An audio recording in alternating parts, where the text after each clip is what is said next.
I made sure there was some fresh J-Matic fluid on this new transmission rear seal, and that both dowel pins are in place.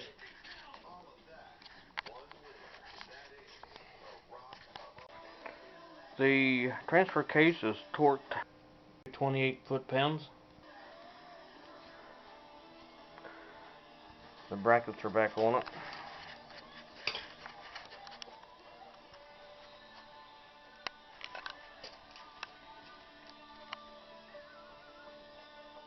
Most of the vent lines are plugged back in except for this actuator motor.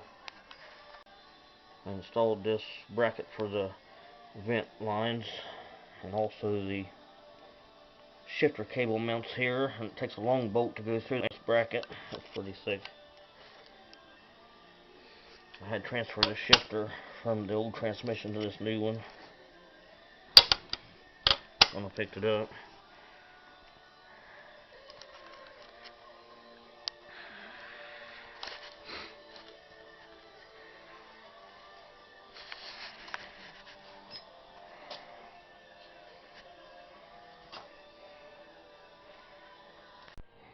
Installation's moving along pretty good. Just gotta watch and walk the transmission lines up the bell housing as you're raising it over the bumps, so the tranny won't flop over or something from the line dragging on it.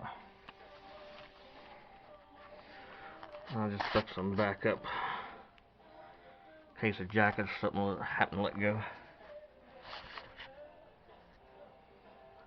And the harness is kind of going to stay loose till you get it up against the motor, because they're all too short by about 6 inches. Except for one bolt on the other side on top, it has a bracket you can put it in while the tranny's still down.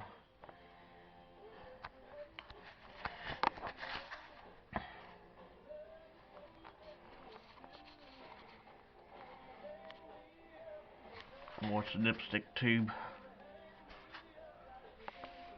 as it comes down. If you still got it in there, it's easier to have it laying in there.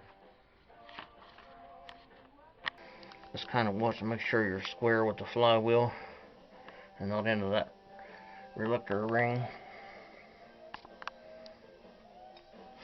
I'll put a little bit of grease on the end of the torque converter where it goes inside the crankshaft. I went ahead and stuck all the plug-ins, and this is the one bolt in this bracket here. Next will be this bolt on the corner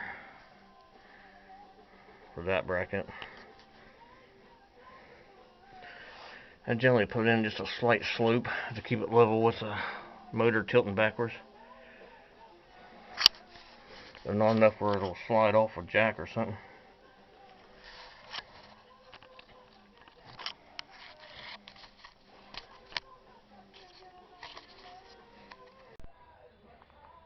Yeah, it's almost level.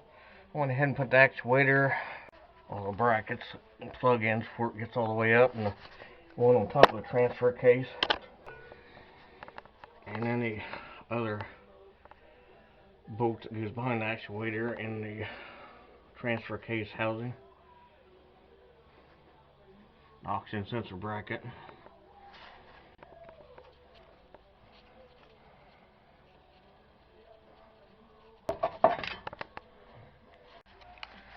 I'm starting to tighten down the bell housing bolts. Got most of the brackets and hangers back on, plug-ins plugged in. The oxygen sensor bracket on the other side. The stuff will start going back where it belongs. I'll hold off. I got a new O-ring on the dipstick. I'm gonna hold off doing the dipstick till I get this upper bolt tightened up and the one below it. The bolts tighten in a clockwise fashion, starting with the first bolt over here. The second bolt is holding the vent tubes down, so the first bolt is before the vent tubes, and then this would end up being bolt 8 in a clockwise fashion.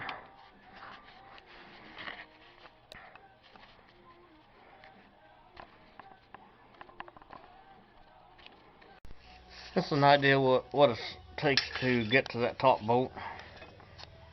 I'll put a 3/4 inch drive set in there to keep it from bowing.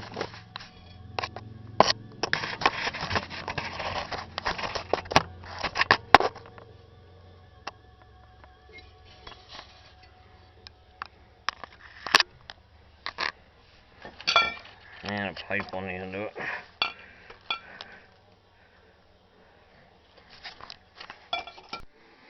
Now that the bell housing bolts are all tightened down, the dipstick, the transmission lines, and the shifter cable can go back on.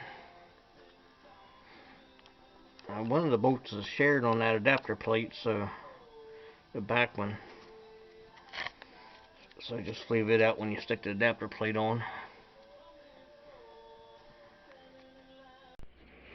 Be sure and clean your transmission line bolts and install new sealing washers on both sides of the banjo fittings, and clean any debris off of the sealing surfaces on those, and any excess paint around where the sealing rings tighten down against the transmission housing.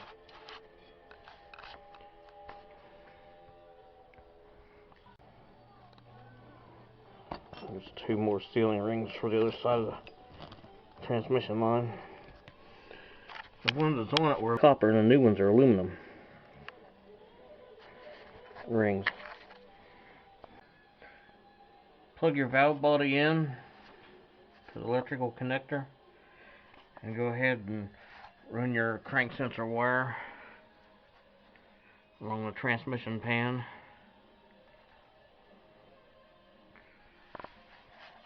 And tighten your bolts up. I put a little lubrication around the O-ring and lubricated the hole and shoved it in there. Put this transmission line bracket bolt in.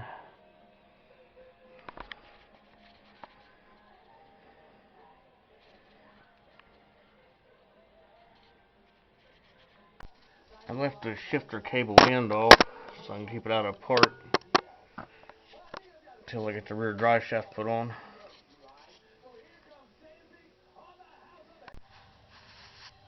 I got the exhaust back in place.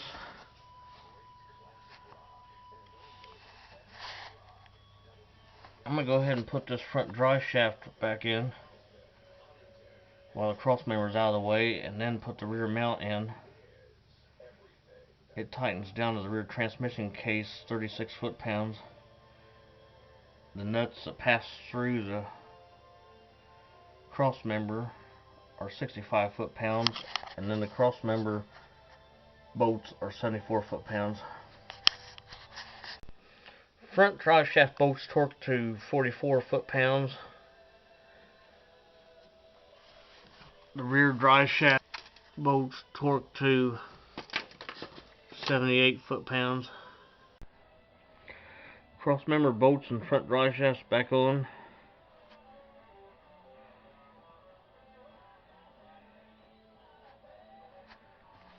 Torque converter bolts torqued to 38 foot-pounds. I'm going to be applying blue Loctite to them too.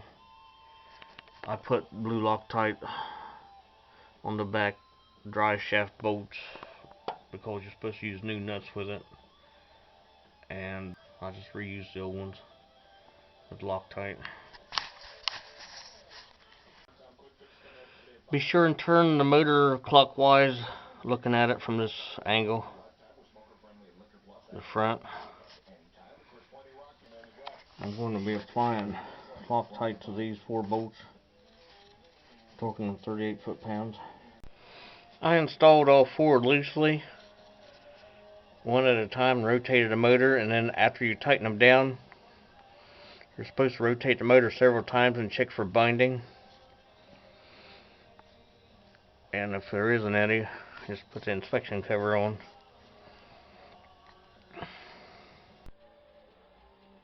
Rotated the engine several times, couldn't tell anything different.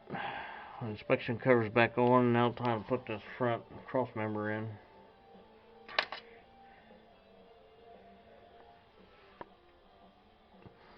I believe it had front rope on this side. This transfer case takes type D-Matic Nissan automatic transmission fluid, or Dexron 3 equivalent. 3 1/8 quarts total. And the procedure is to fill it, wait 3 minutes, and then check the level, and top it off after 3 minutes.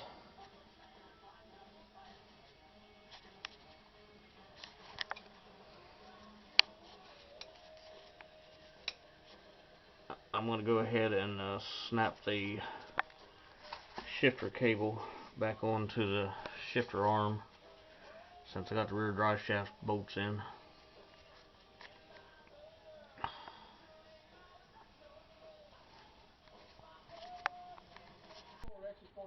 Looking at the transmission lines over and at the cooler, auxiliary cooler. That's a pretty good bit of cooler. I'd like to leave it off there, but it's probably helping out.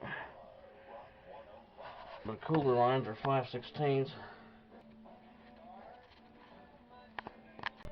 New radiators installed without incident.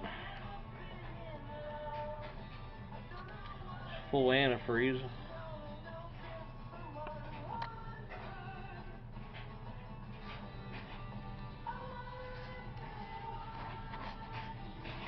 Fans back on.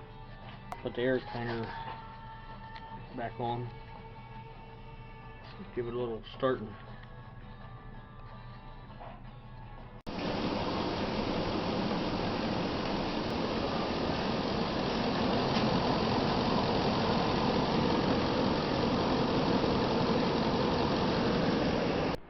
The transmission has a fluid fill procedure.